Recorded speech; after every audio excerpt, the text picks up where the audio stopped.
Hi, thanks for coming out. I'm Rockie. Is anybody old enough, or I'm an ex-rocker. Does anybody besides the wife get that reference? Does anybody know who that is? Sorry? Thank you.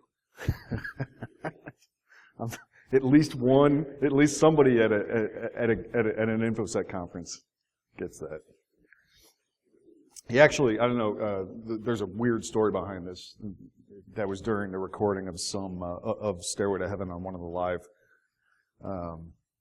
live films that they did, and he said, "Does anyone remember laughter?" And he immediately regretted that for the rest of his life, and so much so that as soon as he got off stage after that performance, he tried to ask the recording crew, "Can we take that out? Can we edit that out?" And they were like, "Nope, can't do that." So what we're here to talk about today is enterprise security architecture, right? And so I've been in the InfoSec community and industry for a long time. All of my certs have expired, including the ones that I've taught. I do a lot of stuff. We have B-Sides Cleveland coming up actually a week from yesterday. So this coming Saturday. Is anybody actually going to?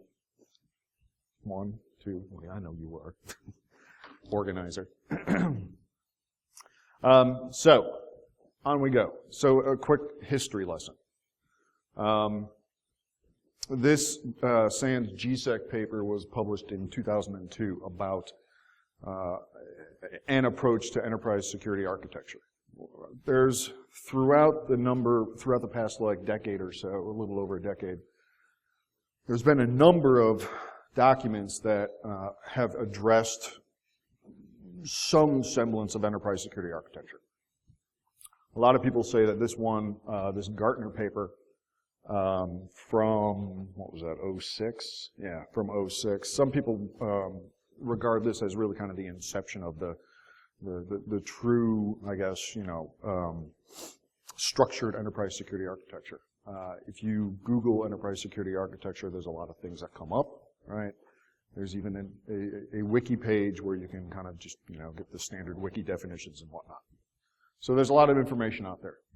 In 07, this guy, Gunnar Peterson, if you don't know who he is, he's really interesting, and I would recommend looking him up. His blog is One Raindrop, the number one raindrop. But Gunnar is he's really smart, but B, in addition to kind of like his take on InfoSec and risk and things of that nature, he comes at it from almost a financial background, right? So risk is risk, and a lot of the financial people really understand risk very well. He's one of them.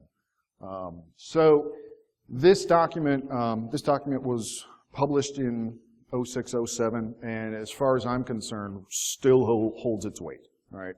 It's fighting in the appropriate weight class. So as we kind of get into the structure that I want to talk about in terms of enterprise security architecture, I'm going to really kind of be basing a lot of that on this, what he and his group did in 06, 07, because it completely still holds water. So on the one hand, we've got all of these different references on enterprise security architecture. On the other side of the house, we've got all of these compliance frameworks. I assume that there's probably a few people in the audience that are working for or have clients that are in some type of industry that have regulatory compliance, whether it's medical or whether it's retail with PCI, et cetera. Compliance frameworks, whether or not it's regulatory, versus something like the NIST documents and things of that nature, there's lots of them out there, right? But we have all these references on enterprise security architecture, and we have all of these different types of either regulatory or some type of compliance framework. Why is this still happening? Right? This is informationisbeautiful.net. This was going around the Twitters for a few months ago. But it's a graphical representation of, the largest data breaches this one is just from 2014 to present. Right? And that was a few months ago, but I should probably update that. The actual site itself goes all the way to 2005, where you can see these kind of graphical representations. So that still continues to happen, and even more so when we take a look at information technology spend. Right, this is Gartner from 2007 to 2014, just in trillions of dollars. So we're roughly in 2014 just hit $3.7 trillion that we spend globally in information technology, not just security, but information technology. And over here is the Verizon DBIR, right? 2008, to 2014.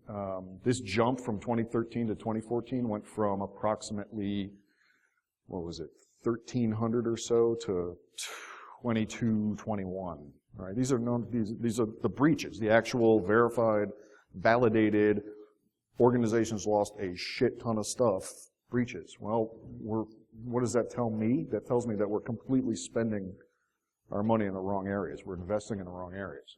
If we're continuing to add, increase in trillions of dollars and our breaches come up, we're doing something completely wrong, right? So, why is this? In my opinion, there's two organizations, two types of organizations. Those that are treating their security programs on a project-by-project basis, right? So we need a new firewall, we need a new IPS, we need a new whatever, right? Shiny bright boxes. Or organizations, and this makes perfect sense from a business perspective, because they're treating their security programs from a compliance perspective.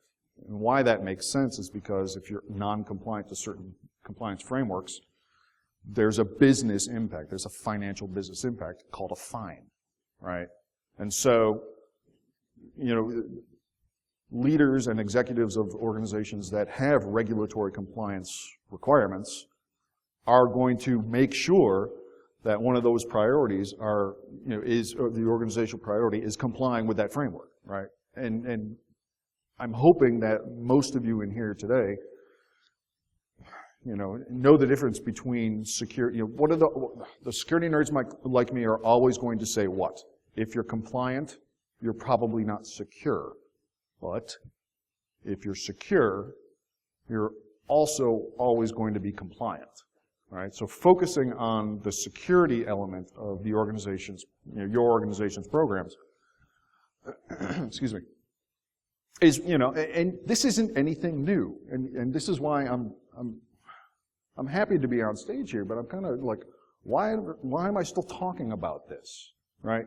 Enterprise security architecture has been around for over a decade. We know that following the compliance and checking the boxes off isn't making you secure. We have all that data. Target, raise your hand if you've gotten your letter from Target or Home Depot or Anthem or whatever, right? So the reality is that data security is inherently related to the business, okay? In such that, if your organization's business critical data gets stolen or destroyed or whatever, that's really where the financial impact hits. It's not that you're going to get popped with a whatever $50,000 fine because you this month aren't HIPAA compliant and something happened. It's when something does happen, then that's where all of our organizations need to focus on. So I just threw this in here because this really kind of makes me scratch my head. This is from Sean Mason's blog. A number of people have actually been looking at a lot of this recently, but it's the actual stock performance of all of the, a lot of the very large breached organizations versus the S&P 500 since the date of their actual breach report, or when they say, hey, guess what? Sorry, we got breached. And for the most part, they're all doing really good against the S&P 500 performance, right? So if you have, at what point does that then become an enterprise, business strategy? Getting breached so your stock continues to grow. I just thought that was kind of interesting. But The real problem here is that enterprises are complex, okay? And so, the other thing that the old nerds like me are always going to say is, look, if a system is complex, it's going to be less secure, right? But the reality is that enterprises just happen to be complex, right? There's no real way of getting around that. As businesses grow, the enterprise gets complex, and that's where architecture is necessary, right? Architecture is, from a security perspective, obviously, architecture is required to really kind of understand and manage that complexity in the enterprise. So when we take a look at what really kind of defines architecture, we can kind of boil it down to some really simple things that we see from our standard kind of architecture, like construction architecture and building architecture, right? What are the goals? What are we trying to build, right? What environment are we trying to build it in? And then, what is it going to take to actually build that and achieve our goals? And we can just kind of take that as a rough framework for architecture and utilize that kind of simplicity to manage the complexity of the enterprise. Then we're kind of heading down the right path, in my opinion. So what does it actually get us, right? So in managing complexity in an enterprise through an architecture framework, right? Usability, scalability, modularity, right? All these kind of fairly basic things that are also associated with what we kind of consider like construction architecture and building architecture, right? But I think most importantly, though, here from an InfoSec and risk perspective, is that it also gives us this operational risk management, right? So security and operational risk management is when organizations really kind of take hold and grasp that architecture framework and start thinking less about, right, either the new firewall or the HIPAA or PCI compliance. Now we're really starting to talk about, okay, let's delve into this whole, what makes us secure, right? What are the variables of this architecture that now we can kind of, not necessarily boilerplate, but we can define, right, in areas that then it's at the end of what we're trying to achieve is going to make our organizations that much more secure, right? So we have lots of breaches, we have compliance frameworks, there's a lot of history on architecture, so let's dive into this. This is the rough framework from the 2007 Architect paper by Gunnar Peterson and a few other people, right? So what's the first, and what I'm going to do here is really just kind of like start, I'm going to go through and define all these different things and with the understanding that architecturally we can utilize a framework like this, and it doesn't have to be this specific framework, I just happen to like that one, right? There's a number of them out there, Google it. But by utilizing this type of architecture framework, now we can really kind of, we have the tools to really begin to formulate a true security, right? We're trying to protect our business critical data, and this is how we do it. It's not, we don't do it through compliance. And again, the fact that I'm saying this in 2015, it just boggles my mind. But I guess I have to. So, right, stakeholder goals. I really refer to stakeholder goals as business systems analysis. Understanding the business, what are our goals? Working with the people who, it's their job to really kind of set the direction of the business. What is our business critical data? Where does it live? Where do we think it lives, right? Where do we think it lives? Are you sure you know where it lives, right? Mobility and all that stuff, these are all variables to those questions, right? But really working with the stakeholders to define what it is we're trying to protect. You can actually get into things like adversary analysis. And if you have the ability to do so, that really kind of gets you more honed in terms of what we're trying to protect, because that variable, like who else may find value in your data, is equally as important, right? And if we can kind of understand their capabilities, now we have the ability to kind of like really kind of model, based on our architecture framework, model these systems and controls that will effectively reduce the adversary's ROI. And if you can reduce somebody's ROI, if there's no profit in stealing your data, are they going to continue to do so? Probably not, right? So that's just kind of like an ancillary goal, hopefully. All right, so business systems analysis. Now we move into really the three kind of like main components. And yes, risk management is all about understanding value, right? Understanding value, what's the asset value, understanding threat landscape, right? And understanding really what's the impact to an organization if something bad happens, right? What's the likelihood and probability of that actually happening? And then what's the financial impact? Financial impact, right? That's quantitative. And that's really key too, right? Qualitative, quantitative, there's always going to be, that's a religious argument when we're talking about risk analysis. But, hey, you know something? The people that run your business, they like to speak in terms of dollars. So if we can communicate our message, that also associates that dollar value, that they have something that really kind of, our job in information security really is to ensure that the people who are making the business decisions, right, they don't have to be technical experts. But we can't just show up with a 500-page vulnerability report and be like, we're fucked. We need more money. That doesn't work. There has to be focused, business level, tangible output in order for, the business to really kind of understand what we're trying to communicate in such a way that they can make the appropriate investment, whatever that might be, right? That's in my opinion, that's our job. Right? So, policy and standards. Now, policy and standards, guess what? A lot of that is compliance. If you haven't figured it out, I'm not a big fan of compliance. However, we have to have it. We have it. Maybe we don't have to have it, but we do have it, right? And we have auditors, and so all this stuff is part of a normal enterprise life.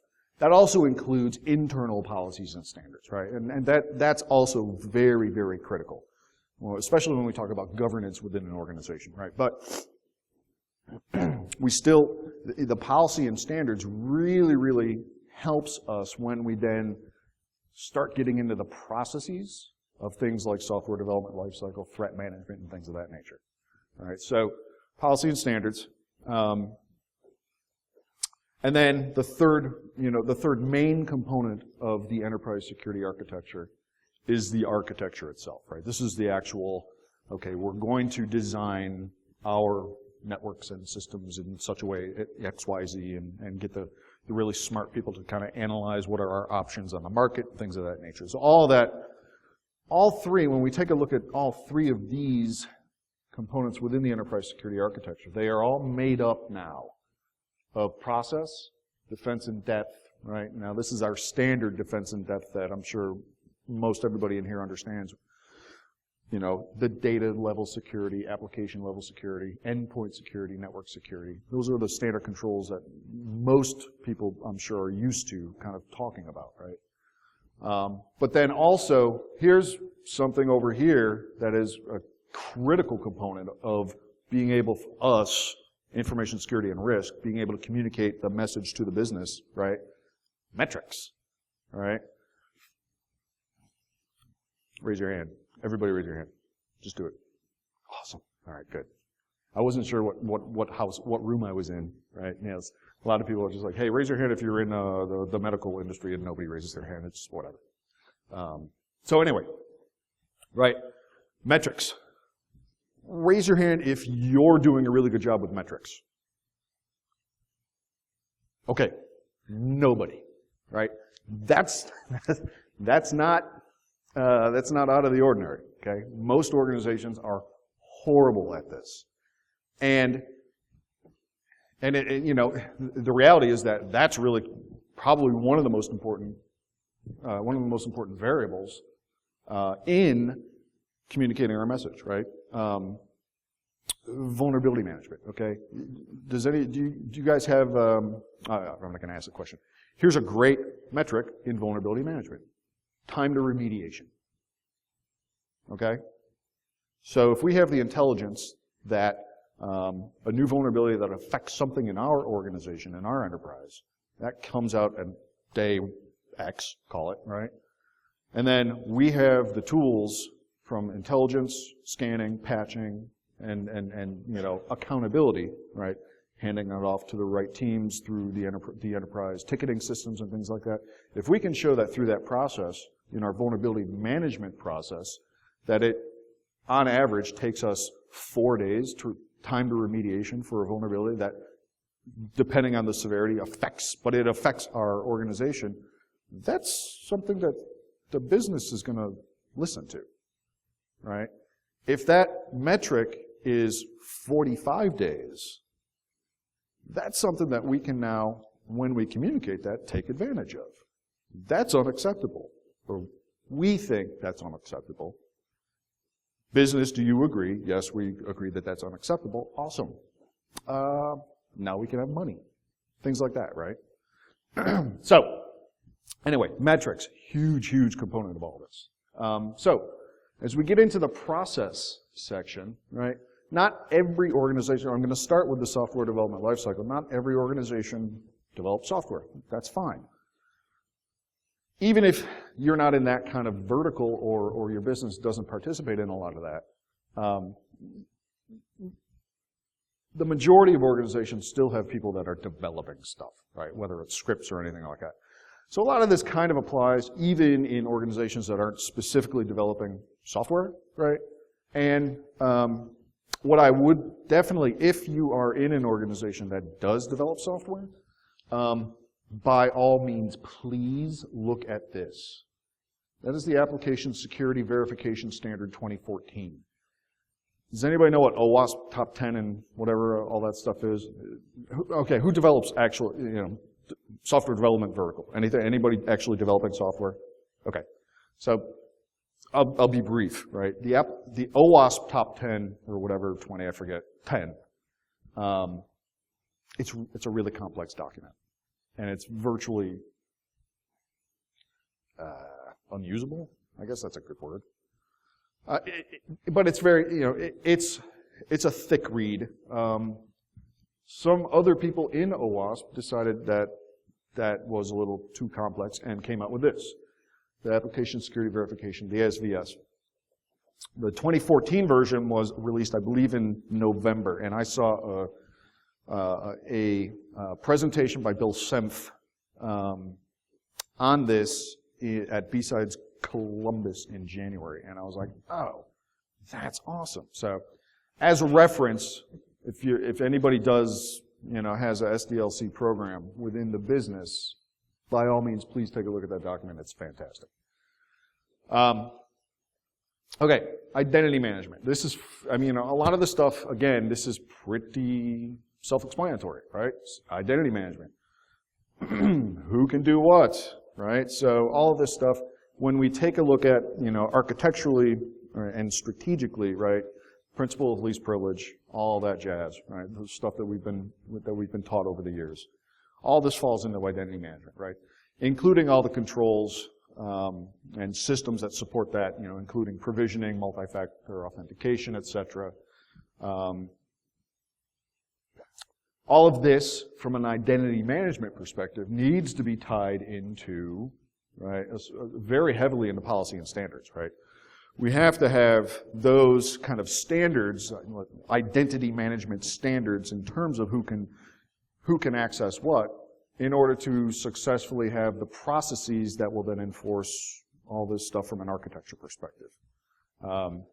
Right, so to the degree, at a very, let's call it advanced level, making sure that people like, let's say in HR, aren't able to, over the intranets, access any of the financial systems, things of that nature, right? So there's a wide, variety of things that fall under identity management. So moving into vulnerability management, okay? I'm a big vulnerability management guy. I will not lie. And so when I work with clients and within my own organization, I like to look at vulnerability management and break it down into two primary areas. One is intelligence and one is scanning, okay? So intelligence really kind of then above and beyond your standard, oh, it's Patch Tuesday, I got an email from Microsoft telling me that there are patches. Intelligence is really, things like vulnerability subscription services where we're defining our assets that we have and then popping those into these systems that say, oh, anytime a vulnerability affects these systems that are in your environment, you need to know about that, things of that nature. Third-party websites like the Internet Storm Center, they do a great job, post Patch Tuesday, the Adobe vulnerabilities, things of that nature to really kind of, Microsoft may say that this is only an important, vulnerability, but in reality it affects, Internet Explorer at this level and therefore it's really a critical patch instead of what Microsoft says. But, all of this stuff is from a vulnerability management perspective, again, tied into, right, policy and standards. Raise your hand again. Yay. Vulnerability management standards, right? Do we have any vulnerability management? So I'm going to, forgive me, I'm going to put you on a spot a little bit. What do you do? How is it, how are you defining vulnerability management? Are there different variables that kind of go into that in your organization?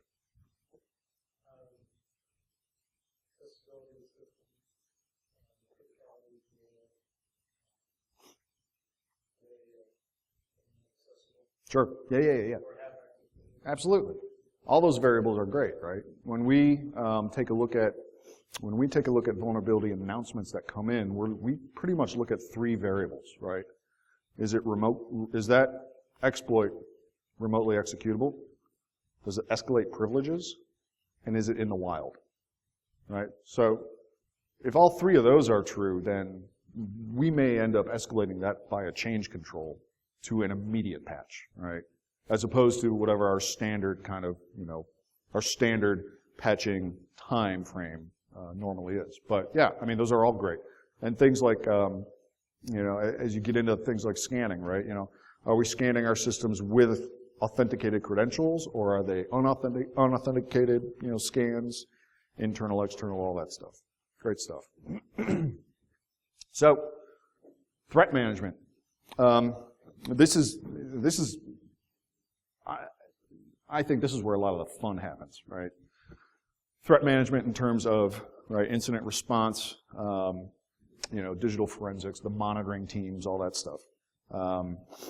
And so, really, threat management to me, has to be treated completely differently from vulnerability management because this is where we start talking about actor, right? That actor has to be, whatever that actor may be, whether it's an insider or whatever. But this is where we begin thinking about things in terms of actor and hence threat. And the associated kind of processes around, the threat management itself. So here's a side note when talking about threat management is that threat modeling is awesome. This little definition down here was from Bruce Potter, who was here this weekend. But his DerbyCon 2014 talk talks about threat modeling in terms of this, right? Actor does action to asset, resulting in outcome because of motivation. That's an awesome way to kind of define threat modeling, right? So, when we really talk about threat modeling, right, the variables like what's the objective, right?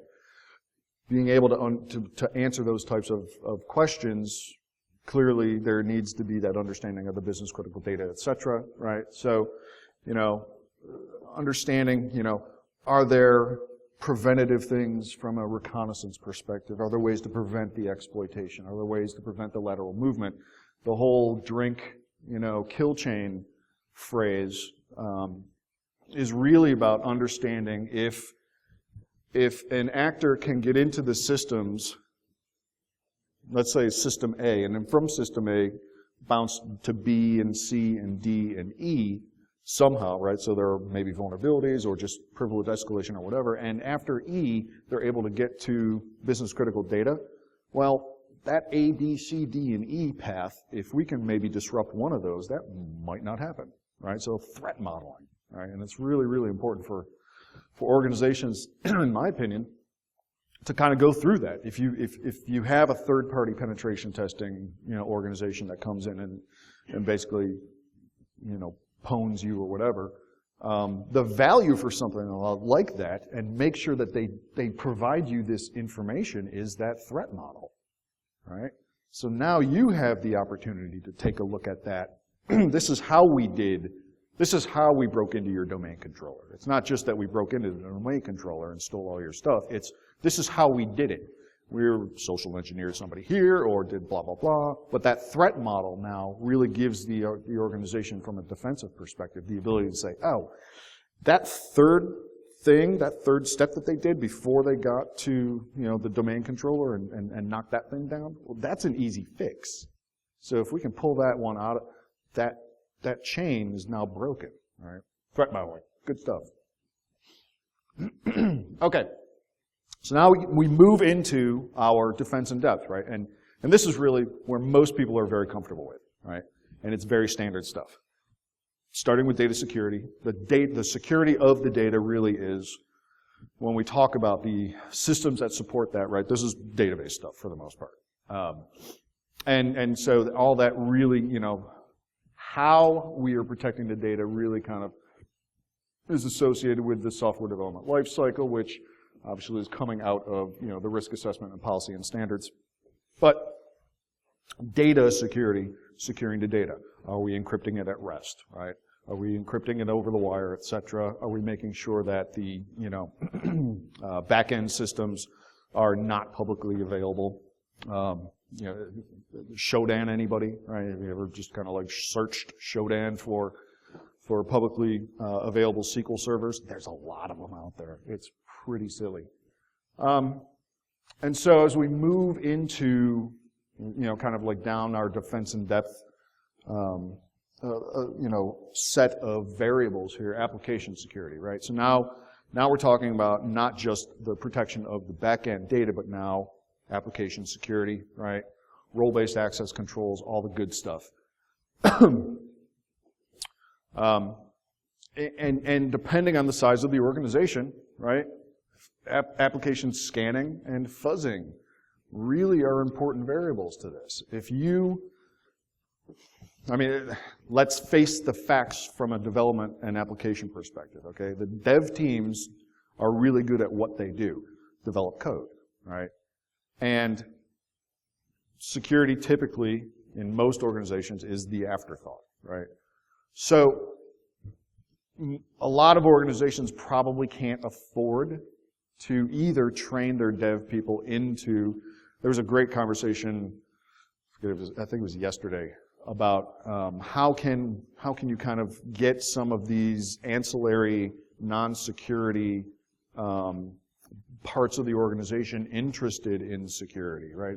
Being able to talk their language and offer, let's say the security group offers to pay for some secure coding, training for those groups, things like that. It's going to depend on the size of the organization, whether or not that's even feasible. But, we're talking about, again, defense in depth. And here are some really good, some good layers on the application side. So what? Endpoint security, right? Everybody knows endpoint security, our AVs, et cetera. I'll just throw this in, right? AV is almost a non-control at this point, right, Mr. Hogan?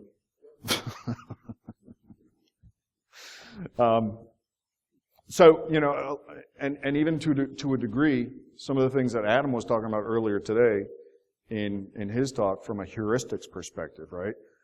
Really fall and probably are becoming much more important from an endpoint protection perspective today than ever before, right? But we all know this stuff. DLP is a tough one. I completely admit that, right? Data loss prevention systems can be ridiculously complex and just a bear to manage. So, obviously all organizations are going to be different, but when you're evaluating certain controls that may fall into this, this endpoint security, that may fall under endpoint security, make sure you're doing some good due diligence around DLP, because if you end up getting sold a DLP system that takes 4 people to 4 full-time employees to run and all that stuff, are you really going to get the value out of that, of what you think you're buying, right? It's a tough one.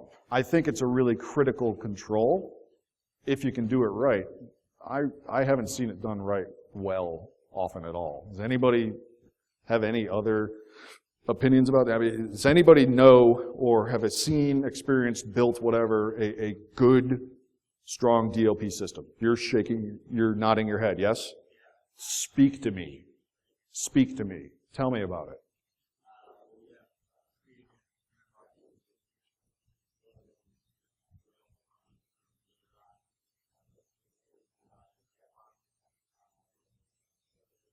Compliance.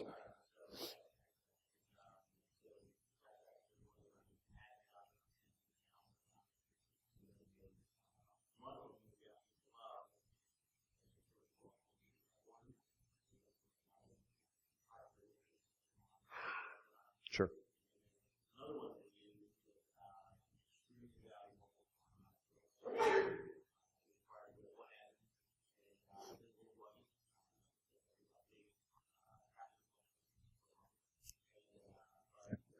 That can't be good. Right.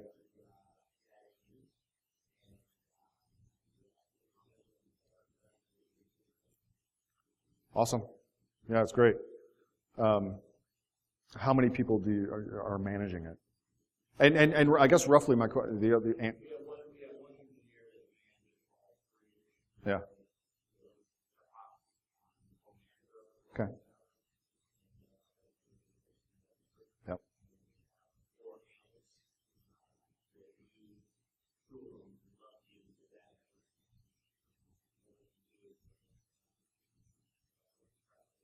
Sure.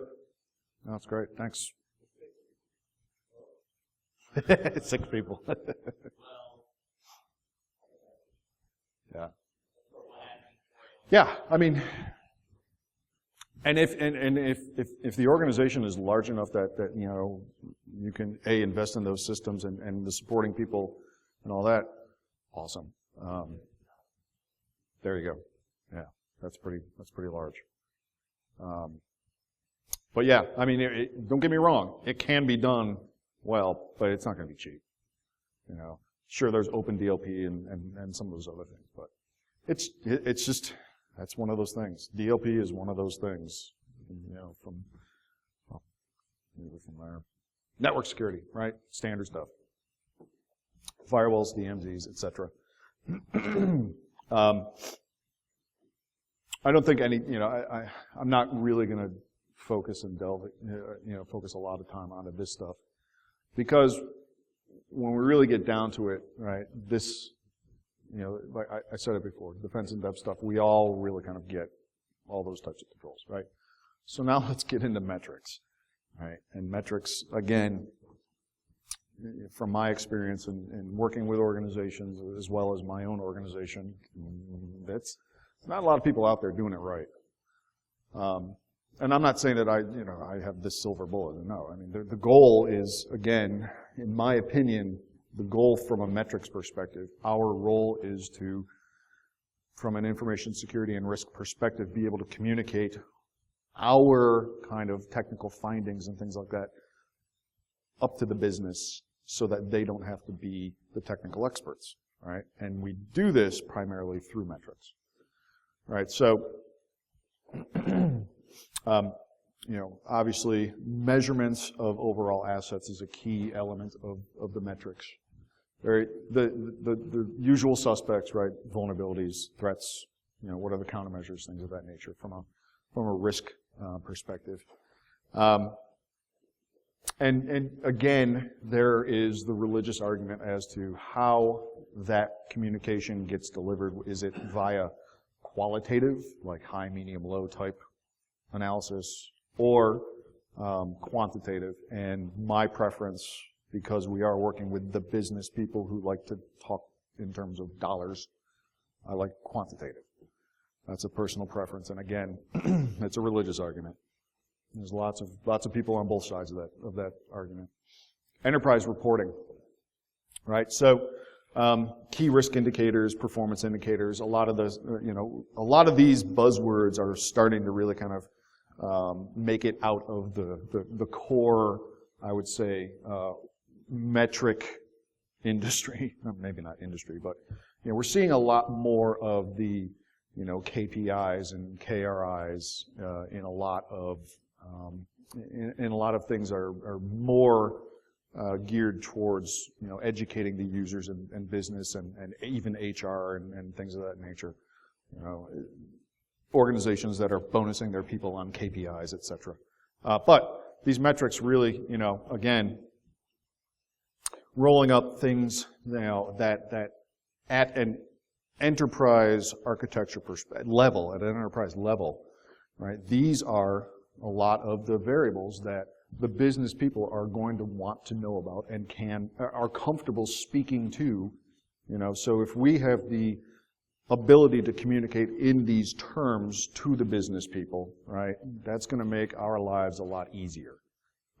And as a result, making our business critical data that much more secure. And then finally, domain reporting. And this, if you can break down the organization, the enterprise into whatever little subdomains you have, right? Each of those domains, whether it's authentication or identity or whatever, there's all sorts of great metrics that can come in, right? Daily inbound email, malware, okay. But how much of that inbound malware that is kind of flagged as maybe malware? Has anybody, do you have stats on, let's say, people who are now forwarding that back out to, let's say, their personal or other accounts, right? Things of that nature, metrics like that. Denying access to business critical systems and folders. I can tell you from a penetration testing perspective, when we're doing red teaming and other types of engagements like that, there's no reason that we, as the simulated adversary, should be allowed to log into multiple servers within a very small time frame, right? But we can. And so things like that, if an adversary has breached the organization's systems and, at some point in the architecture, there's there's a playbook, right? There's a playbook that, they're going to try to move laterally, and that's going to be utilizing that particular account that, that is now breached, and can we log into other servers and things of that nature. All that stuff, we can have, there are ways to build metrics around. And again, the metrics, this is really where we want to be focusing in on. And metrics give us the best chance of being able to communicate that up to the business. Hands down. So, the enterprise security architecture, right? We still have auditors. The nice part about all this is that we can map all of that, right? So, the vulnerability management process or the threat management process or our defense in depth on the network or endpoint side, we can map all of that into any of our compliance frameworks, whether it's a regulatory compliance framework or whether it's a best practice framework like NIST and things of that nature. And why did I just do that? I probably did. Sorry. I hit the wrong button. Come on. I have 2 more slides. All right, well, we'll figure it out. Yes, no, maybe? All right. Enterprise security for the win as we continue to blip in and out of this. I don't know what's going on. So I'll just kind of, here's what we get out of building an enterprise security architecture, right? Focusing on the key areas of concern for the business. Remember the stakeholders, right? We have to have those conversations. Business systems analysis, understanding the goals, what we're trying to build, in what environment we're trying to build it in, and all of that jazz. Enabling the disparate groups within the enterprise organization to understand their role. We get metrics, which obviously I've been harping about up here, and how important that is. Encouraging repeatable processes, right? But really, and again, I am repeating myself, but right, by doing it this way and embracing, the processes, the defense depth, and building metrics, and building systems that are going to be able to help us deliver these types of metrics. This is how, the most important thing here that I want to stress is this is how we communicate to the business, right? So not only by embracing the architecture itself, not only is that giving us a framework for securing the business critical data in such a way that isn't necessarily dependent upon the new firewall or the new IPS, as well as not even taking into consideration the compliance aspect of it, right? Because when we build an architecture like this, and again, it doesn't have to be this specific framework, but something similar, right? When we build it like this, when you're secure, you're also going to be compliant. And we can map it up to whatever compliance frameworks you want. That's great. But yeah, at the end of the day, this is how we communicate to the business.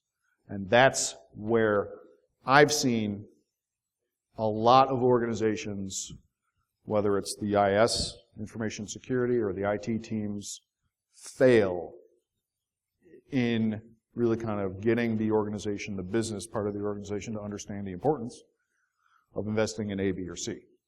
And we can provide all of that through the architecture, especially our metrics. So, all right, that's pretty much all I got here. So, with that, here's some references.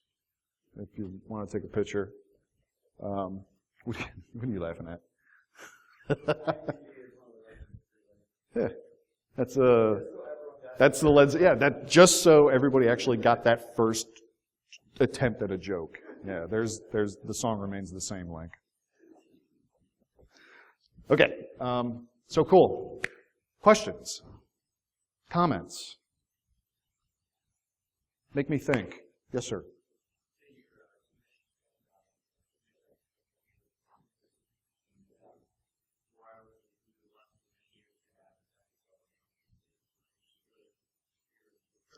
Isn't that nice? Yeah.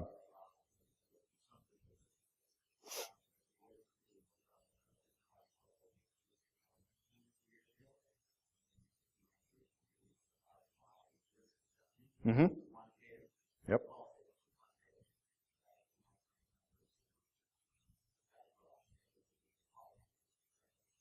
Sure. Hey, that happens.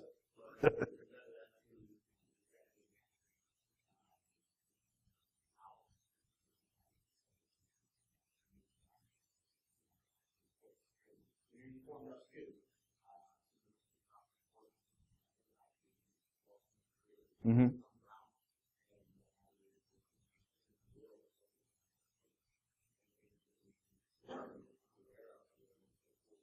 Mm-hmm.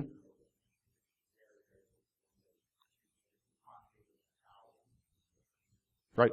Oh, absolutely. Thanks. Can I ask, and absolutely don't have to be specific, but are you in an organization, is your organization and the associated business critical data maybe more along the lines of like intellectual property and things of that nature, or are we talking, let's say, things like credit card numbers, blah, blah, blah? Finance? Okay, perfect, yeah. Finance is a great, when the great thing about the adversary targeting the finance industry is that there doesn't have to be a middleman, right? Money. You know, it's not like I'm stealing intellectual property and then I have to find somebody who wants to buy it and whatnot. But yeah, no, absolutely. And that's, I would say that, I would say that manufacturing, in my experience, I've seen the most high-level support, business-level support for the information security teams and risk and all that stuff in finance as well as manufacturing. But the manufacturing side of the house where that really has like heavy intellectual property, right? That's where the people really get it. Yeah. Anything else? Questions? Yes?